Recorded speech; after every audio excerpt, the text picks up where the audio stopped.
প্রকৃতির যত সৌন্দর্য আছে আমার কাছে মনে হয় সকালের সৌন্দর্য সব থেকে বেস্ট।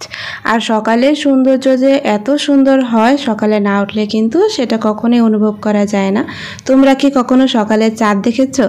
এই তো দেখো সকালে কিন্তু চাঁদ দেখা যায়। আসসালামু আলাইকুম, কেমন আছো তোমরা সবাই? আলহামদুলিল্লাহ আমরা সবাই ভালো আছি।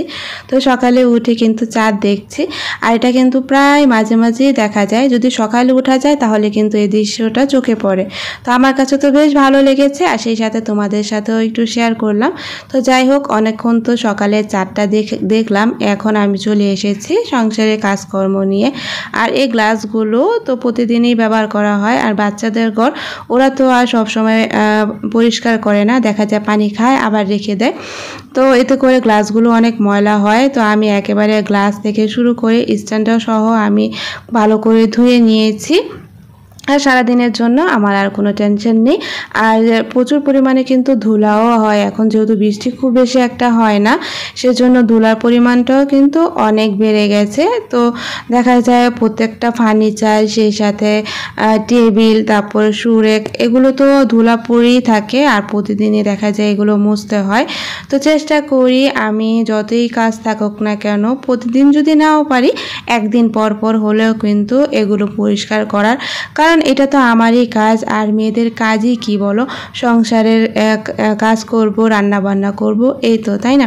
এগুলো তো প্রতিদিনেরই কাজ, তারপরও আমরা কিন্তু একটুও ক্লান্ত হই না। প্রতিদিনের কাজ বলেও একটু ক্লান্ত হই না, আর এগুলো করতেও ক্লান্ত হই না। আমাদের কিন্তু ভালোই লাগে, কারণ দিন শেষে কিন্তু তৃপ্তিটা আমরাই পাই। সব কিছু যখন পরিপাটি থাকে, পরিষ্কার করে রাখি, তখন কিন্তু আমাদেরই ভালো লাগে। আর যখন কেউ ঘরে এসে দেখে যে না, ঘরটা অনেক সুন্দর আছে, সুন্দর করে রাখছি, পরিপাটি করে রাখছি, তখন যদি কেউ বলে তখন কিন্তু নিজেরই ভালো লাগে।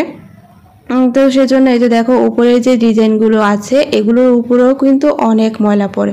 আর এগুলো যে প্রতিদিন পরিষ্কার করি তা কিন্তু না, দেখা যায় যে মাসখানেক পর পর এগুলো আমি পরিষ্কার করি। তো এগুলো একটু পরিষ্কার করতে কষ্ট হয়, তো সেজন্য আমি একটু দেরি হলেও দেরিতেই পরিষ্কার করি, এই আর কি। আর এই তো দেখো বাজার থেকে গুঁড়া চিংড়ি নিয়ে এসেছে। এই মাছটা যদিও করতে অনেক কষ্ট হয়, তারপরও কিন্তু খেতে অনেক ভালো লাগে। শাক দিয়ে রান্না করা যায়, অনেক কিছু দিয়ে রান্না করা যায়। আর এদিকে এই তো ইলিশ নিয়ে এসেছে, এগুলো হচ্ছে আমাদের মধ্যবিত্তদের সুন্দরী ইলিশ মাছ। আর ইলিশ মাছ তো সবাই আমরা পছন্দ করি, আমরা যেহেতু মধ্যবিত্ত, বড় মাছ তো আর কিনতে পারি না, তো আমাদের কাছে এগুলোই অনেক দামি, আর এগুলি আমাদের কাছে সুন্দরী ইলিশ মাছ। কেমন লাগলো তোমাদের কাছে নামটা? তো যাই হোক, ইলিশ মাছগুলো এখন আমি কেটে নেব। আর ফ্রিজে রাখলে তখন পরবর্তীতে দেখা যায় কাটতেও অনেক সময় লাগে, ভালো লাগে না। তো আমি একেবারে কেটেই রাখবো।